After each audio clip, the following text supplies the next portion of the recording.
प्रश्न होते महायुतीला बंडखोरांचं या ठिकाणी आव्हान आहे। महायुतीत बंडखोरांचं आव्हान आहे, काय सांगा? तुम्हाला एक गोष्ट सांगतो, कोणीही बंडखोरांना त्या ठिकाणी निवडून देणार नाही। लोक महायुतीच्या पाठीशी आहेत, बंडखोरांना कोणी निवडून देणार नाही। परंतु त्यांच्या दर्जाचा प्रश्न आहे, काही थर्ड पार्टी ऑडिट करून काही जबाबदारी निश्चित होईल का साहेब? अशा प्रकारे जर कुठे दर्जाचा प्रश्न असेल तर त्याची सुधारणा निश्चित केली जाईल, पण केवळ आरोपाकरता आरोप असतील तर मात्र त्याच्याकडे लक्ष दिलं जाणार नाही। घराणेशाहीच्या विरोधात आपण पण इथं घराणेशाहीचं दिसून येते।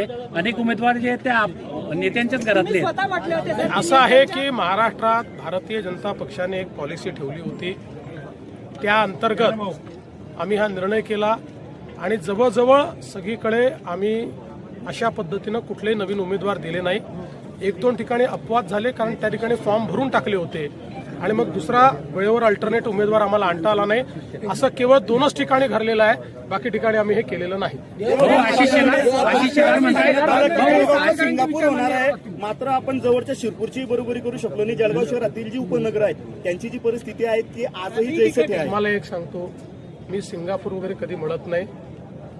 आपलं जळगाव हे आपलं जळगाव आहे, आपली संस्कृती वेगळी आहे। जे काही घडलं जळगावमध्ये ते आमच्या काळातच घडलंय आणि पुढच्या 5 वर्षामध्ये विकसित जळगाव आपल्याला करायचं आहे। म्हणतात अजित पवारांना की तुम्हाला जर वीर सावरकरांचे विचार पटत नसतील तर तुम्ही लांब राहा किंवा तुमच्याशिवाय पण विचार पण मला असं वाटतं की वीर सावरकरांचे विचार हे अजितदादांनी त्याचा विरोध करण्याचं कारण नाही, त्यांनी कधी केलंही नाही। म्हणजे मला माहिती नाही त्यांनी केलं असेल तर, आजपर्यंत तरी मी बघितलं नाही। पण हे आमची भूमिका ही पक्की आहे की वीर सावरकरांचा विरोध हा मला मान्य नाही। उद्धव ठाकरेंना पक्ष सरेंडर केल्याचं दुरी म्हणतायत भाजपमध्ये गेल्यानंतर। असं आहे, आता ते त्या पक्षामध्ये होते त्यामुळे त्यांना त्या पक्षातलं जास्त माहिती आहे।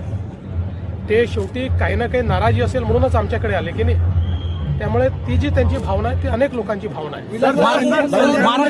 एक सांगतो,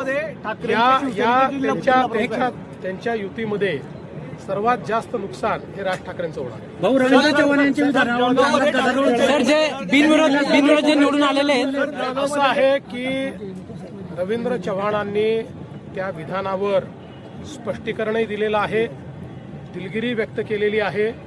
त्यांनी हे स्पष्टपणे सांगितलं आहे की मी फक्त रेकॉर्डबद्दल बोलत होतो की नवीन रेकॉर्ड तयार करा, बाकी विलासरावांच्या बद्दल या महाराष्ट्रात पक्षविरहित सर्व